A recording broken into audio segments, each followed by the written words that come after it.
ṣọ́ọ̀bù ká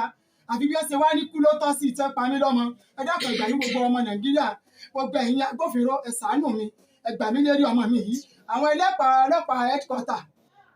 àwọn ni wọ́n pa ní headquarter náà ní Kwara State àwọn ni wọ́n pa mí lọ́mọ o wọ́n pọ̀ mọ̀ mí sínú sẹ́ẹ̀lì mo ní wọn á gba béèlì ọmọ òkè gbà ó dòru wọn ni wọn á gbé wọn láwọn ti pa ẹ dákun ẹ gbà mí ẹ mẹ́jọ yà yóò jẹ mí gbé gbogbo owó ọmọ mi ni wọ́n ti kó wọn ò gbé sẹ́ẹ̀tì rẹ̀ kan kalẹ̀ fún wa wọn ní kò sí ní tá a ṣe ẹ dákun ẹ gbà mí o ẹ gbà mí Abraham Abdulrasaq o ẹ ṣàánú mi o ọmọ yìí náà ní ṣàánú mi ní ṣọ́ọ̀bù ká tí ń kiriki tí mọ́lẹ́jì ni ẹ dákun. àdìjà mo rí ìkẹ́ tí mo jẹ́ màmá fún Abdulkadiri Ọlátúnjí táwọn èèyàn mọ̀ sí Fandasa tí wọ́n pa ní police headquarter Kwara Ìlọrin àwọn ọlọ́pàá police headquarter ti Kwara Ìlọrin Balógun Fúlàní ọmọkùnrin kan ní wọ́n á dẹ sí pé kó bá wọn pé kó wá gba nǹkan báwọn àtọmọkùnrin tí gan sọ̀rọ̀ ó ní wíwọ́n ṣe ní wáyé òun ló ṣe rí mọ́sínì wáyé òun ṣe rí mọ́sínì lórí headquarter ọmọ wa pè mí ó ní màmá ó ní wọ́n ti gbé òun headquarter ó ní bí búrẹ́dì tóun lóun jẹ lówó olóòrùn ló ní wọ́n wá gbé òun ìyá bí ti báwo ọ̀dà yìí ń bọ̀ mo sì dáhùn mo dóòdò pé káyanjú owó ọ̀gá police headquarter òun ti Kwara State yìí náà ni ó sì ní kò sọ̀rọ̀ ń bẹ́ẹ̀ ó láti kó wọn tì mọ́ ẹ̀wọ̀n bó o ó sà ní kí n sọ́sọ́ kó ń jẹ́ pọ́nmọ́ lọ jẹ́ kí sẹ́yìn fún apẹ́tọ̀ owó ń bẹ lápò rẹ o 75,000 kan àti 330,000 kan tẹ́gbọ̀n rẹ kó fún un lẹ́bàá yọ̀ ń bẹ́ láti sanwó bẹ́ẹ̀lì wọn ò jẹ́ kí n sọ kankan wọ́n ti ọmọ mi wọ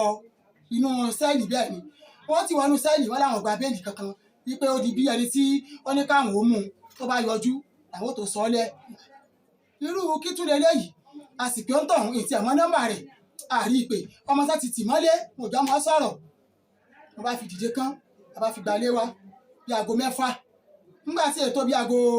9 alẹ́ wọ́n bá ní ká wá gba béèlì mi náà béèlì tá a wá gbà lọ́sàn-án tí wò já gbà wọ́n wá ní ká wá gbà ní aago 9 kí ni àwa dé ó tún ní aago 11 àwọn tó pè wá ìgbà tí ó ṣe ó tún tó nǹkan bí aago 2 òru àwọn ni wọ́n tó pe àwọn wọn láwọn wá ní ẹ má jẹ́ kí mọ̀mọ́ tó gbọ́ irú eléyìí o ẹ dá àwọn ọmọ wo tí ó ṣẹlẹ̀ ìgbà tí ó yà wọn ni wọ́n parọ́ fáwọn pé ọmọ fokùn so ìgbà táwọn ọmọ òde bíi police headquarter ọ̀hún ti lọrin ti Kwara State yìí náà ni wọ́n ní ibẹ̀ ọmọ ga jù bẹ̀ lọ pé bò ló ṣe wá so okùn tí èsì pé kókùn síbẹ̀ kò sí kankan lára rẹ̀. láàárọ̀ ọjọ́ kejì táwọn ọmọdé bẹ́ẹ̀ wọ́n bá ní wọ́n ń bí àwọn pé káwọn ó sáà dákun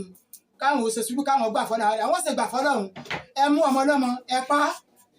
tí èsì pé ó ṣe tán kú lérí owó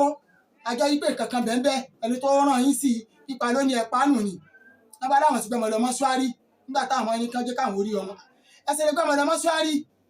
ẹ̀jọ́ bí ọmọ ọmọ nǹkan kan ẹ̀ ṣe bákan ṣùgbọ́n wọn nìkan jẹ́ káwọn òbí sán sí mọ́ àṣẹ́gẹ̀ ni nígbà tí àwọn ọmọ náà wọn bá wọn fa wàhálà tí wọn ò gbà wọn bá ní kàmọ̀ só ní mọ́ṣúárì ìbísẹ́ láwọn gbé lọ ní General Hospital sílẹ̀ yìí ti Sùúrùlérè wọ́n débẹ̀ wọ́n ti bá ọmọ tí wọ́n ti là á nítan mọ́bí kùn wọ́n ti la ọmọ nítan wọ́n là á nítan wọ́n bá tí ògbójú ọmọ ti wú tẹ́jọ́ jáde ní imú rẹ̀ wọ́n láwọn wá fẹ́ yà èyí tí ń sá ọmọ ṣúárì ní kò sí tíjọ́ káwọn gbọ́dọ̀ ya fọ́tò rẹ̀